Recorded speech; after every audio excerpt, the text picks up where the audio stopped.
Assalamualaikum warahmatullahi wabarakatuh. Selamat sore buat para fans GP Mania dimanapun Anda berada. Saya doakan semoga saja di kesempatan sore hari ini kita semua masih dalam keadaan sehat ya, dan dilindungi Allah Subhanahu wa Ta'ala dimanapun kita berada. Amin ya robbal alamin. Ya, di kesempatan sore hari ini kita sama-sama melihat kembali kondisi sirkuit Mandalika.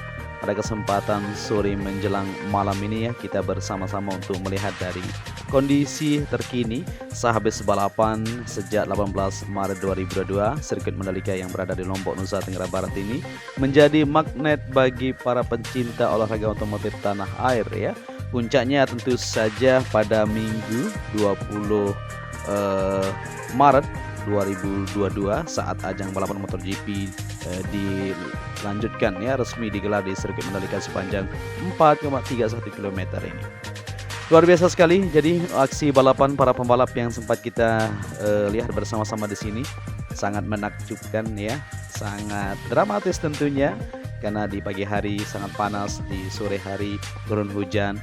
Ya, seperti itulah kondisi di Lombok, Nusa Tenggara Barat atau di Indonesia ini guys.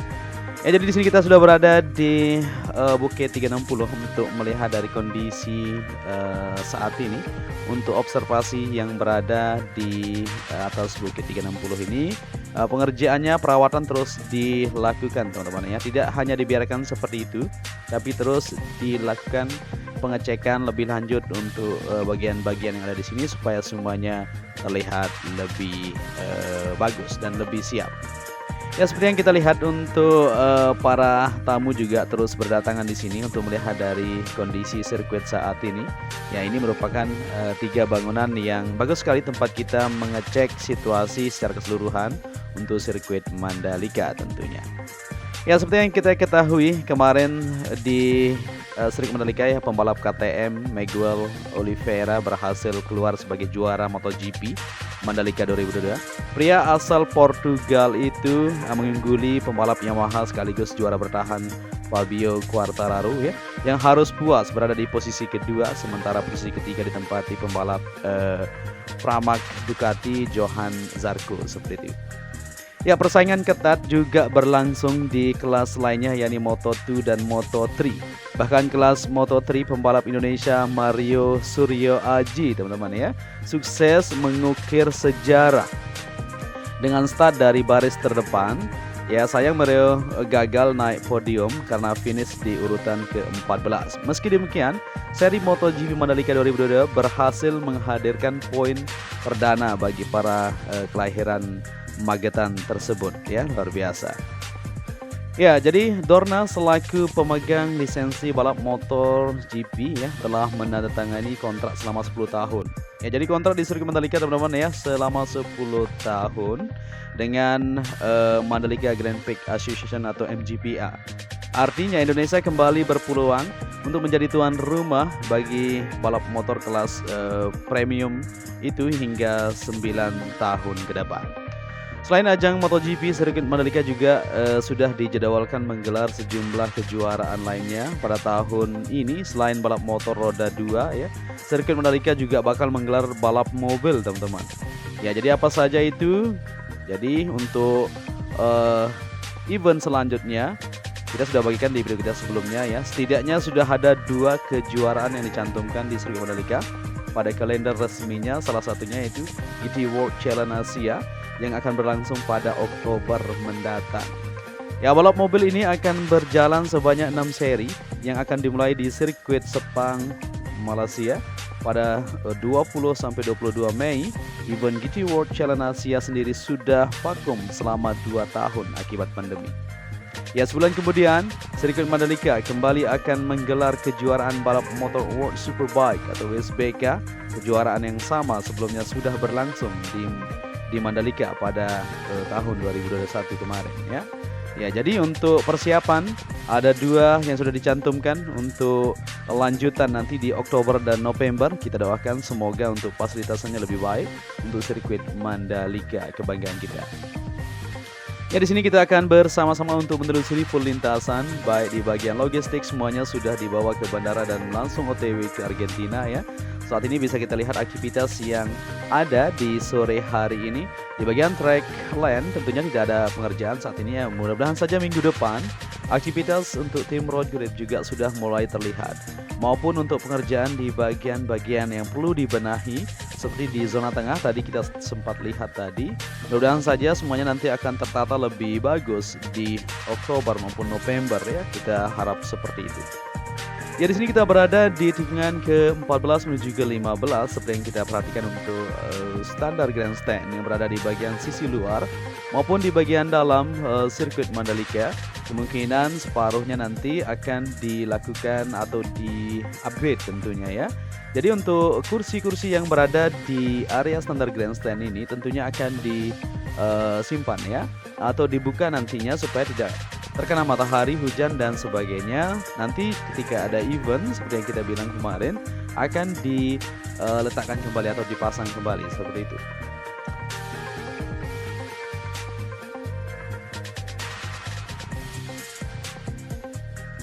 Ya, di sini kita sudah berada di tikungan ke-16 menuju ke-17 sampai ke trek lurus. Kita akan lihat untuk situasi pada sore hari ini. Ya, seperti yang kita ketahui tentunya banyak sekali yang perlu kita benahi atau evaluasi lanjut. Seperti yang kita lihat kemarin ya, di area parkir juga tentunya akan dilakukan perbaikan lebih lanjut. Baik di area timur maupun di sisi barat akan segera kita lakukan untuk perbaikan juga.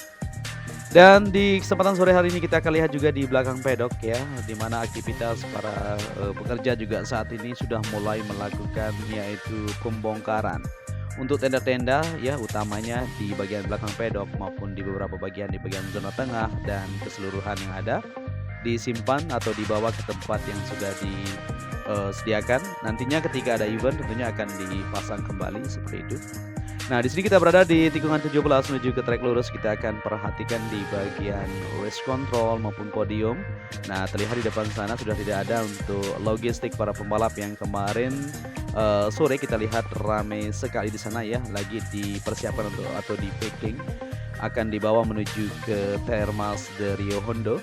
Nah, jadi saat ini sudah tidak ada lagi, tinggal untuk lanjutan saja di beberapa bagian. Kita harap nanti untuk atap race control juga akan ada upgrade-an ya, supaya nanti seperti desain awal yang pernah dirilis pihak MGPA juga ya, bahwa akan ada atap melengkung tersebut. Ya, untuk area pedok saat ini masih belum bisa kita berani konfirmasikan apakah akan diubah nantinya untuk atapnya tersebut. Kita terus pantau saja untuk melihat kondisi dan situasi ke depannya.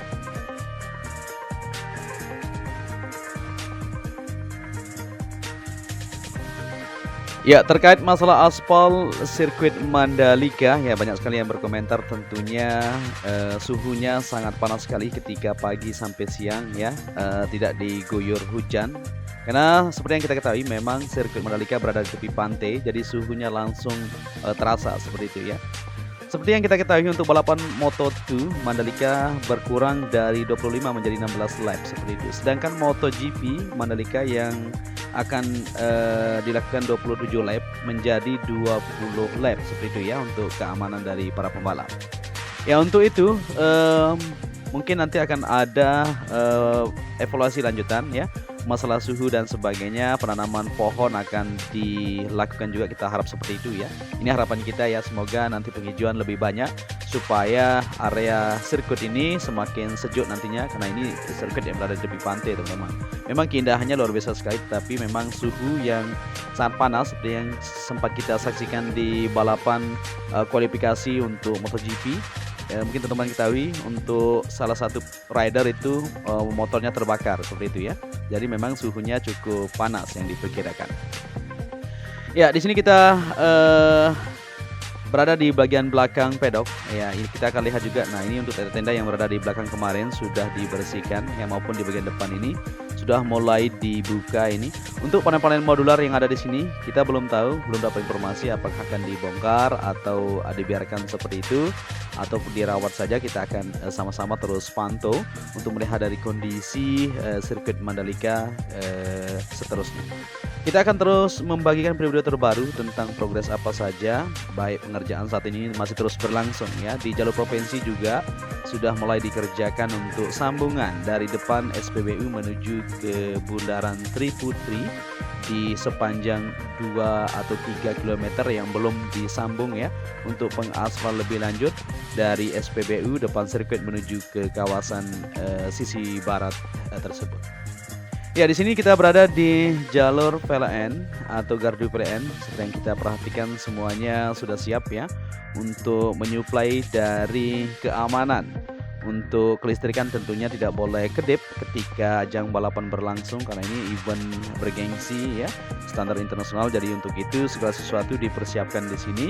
Semuanya mantap saja ya, semuanya oke-oke saja kemarin ketika ajang balapan berlangsung. Ya, di bagian belakang ini seperti yang kita perhatikan untuk atap tenda dan sebagainya, seperti bagian sisi depan ini ya dilakukan pembongkaran seperti itu. Dan di sini kita akan lihat juga untuk bagian jalur logistik, kemarin ramai sekali. Di sini kita lihat untuk logistik pembalap atau logistik para pembalap tentunya sudah dibawa menuju ke sirkuit Mandalika. Wah, hampir kita tabrakan guys. Kita tidak lihat tadi ya, karena memang terbang agak lumayan rendah ini, 15-an meter. Ya, ini merupakan area helipad untuk para tim Basarnas dan TNI tentunya yang bersiaga untuk antisipasi ketika terjadi kecelakaan yang tidak bisa diatasi, tentunya akan langsung dibawa menuju ke rumah sakit rujukan tersebut. Ya, jadi seperti inilah kondisinya. Jadi kita akan lihat juga di bagian depan sana, di bagian tikungan-tikungan pertama, 2, ketiga dan seterusnya. Kita akan bagikan buat teman-teman semua.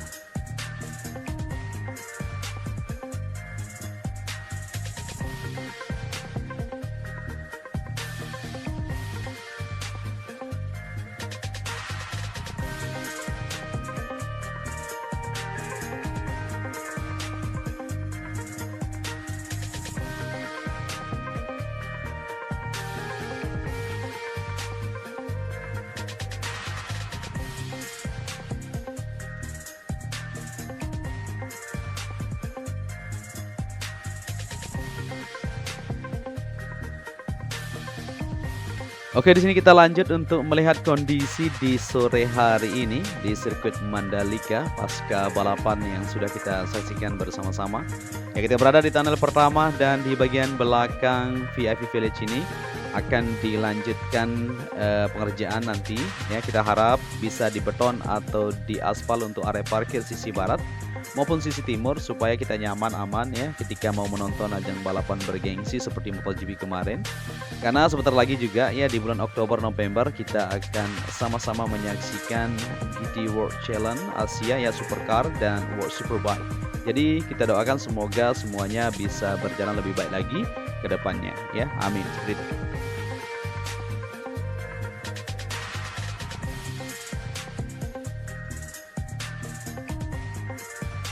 Dan di sini kita sudah berada di VIP Village atau Deluxe Class yang berada di samping sisi kiri trek menuju ke tikungan pertama seperti yang kita ketahui bersama-sama.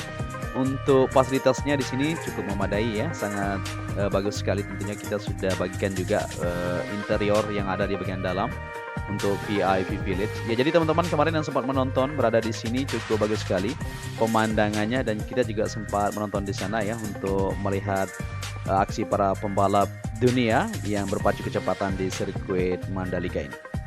Ya, seperti inilah kondisinya di sore hari. Kita bisa melihat bersama-sama untuk pengerjaan lanjutan. Kita masih menunggu instruksi, semoga saja segera supaya semuanya lebih baik ke depannya untuk sirkuit kebanggaan kita ini. Dan di sini kita berada di tikungan pertama menuju tikungan kedua. Seperti yang kita perhatikan di rumput area tentunya akan terus dirawat teman-teman. Jangan khawatir ya, tidak akan terbengkalai karena ini memang diprioritaskan supaya terus dibenahi. Ya, terus dilakukan untuk perbaikan-perbaikan di mana yang dianggap belum siap dilanjutkan seperti itu. Dan di kesempatan sore hari ini juga kita akan lihat di ketinggian, nanti coba kita terbang ya supaya mengetahui dari keseluruhan yang ada baik di bagian zona tengah juga untuk plan yang sudah ada. Seperti desain awal memang akan dibangun fasilitas penunjang untuk sirkuit Mandalika di bagian tengah tersebut seperti hotel, villa resort. Nanti akan dibangun secara bertahap ya, menunggu investor tentunya untuk bersama-sama membangun ya di fasilitas penunjang yang ada untuk memenuhi dari akomodasi, di mana akomodasi saat ini masih tergolong cukup tidak memadai istilahnya ya, 16-an ribuan ya seperti itu. Jadi seperti yang kita lihat kemarin penonton 63.000 tiket habis dibeli, jadi para penonton separuhnya banyak yang menginap di tenda dan sebagainya seperti itu. Ya mudah-mudahan saja kedepannya semuanya akan lebih baik ya untuk fasilitas maupun pengerjaan yang ada di sini terus akan dibenahi. Ya di bagian sisi barat di sini, timur maksud kita ya, untuk area parkir juga perlu dievaluasi lebih lanjut supaya semuanya lebih siap. Kita berharap saja dan terus akan berdoa. Dan terus kita akan bagikan video-video terbaru tentang progres apa saja yang bisa kita bagikan buat teman-teman semuanya terkait yang ada di kawasan Kuta Mandalika, Lombok, Nusa Tenggara Barat, maupun progres apa saja lanjutan yang akan dilakukan di sini. Ya di bagian pantai depan sana, di depan pantai Serenting nantinya akan dibuat juga ya buat teman-teman yang membutuhkan tempat nantinya untuk berinvestasi, silahkan saja langsung menghubungi pihak ITDC ya untuk bisa mengontrak tempat di sana, membuat tempat seperti penginapan dan sebagainya seperti kemarin sangat dibutuhkan sekali. Ya mungkin kita akan akhiri video kita sampai di sini ya. Ya di depan itu merupakan tempat jatuhnya Mark Marquez yang disayangkan sekali ya, sangat disayangkan. Jadi para fans GP Mania di Indonesia tentunya sangat sedikit kecewa, tetapi ya semuanya kita terus semangat. Mudah-mudahan saja Mark Marquez cepat pulih ya dan bisa lanjut untuk balapan di sirkuit lainnya. Amin. Oke, di sini apabila di narasi dan visual kurang pas, mohon koreksinya nanti. Dan apabila kalian menyukai video ini, bisa dibantu channel ini dengan cara like dan subscribe.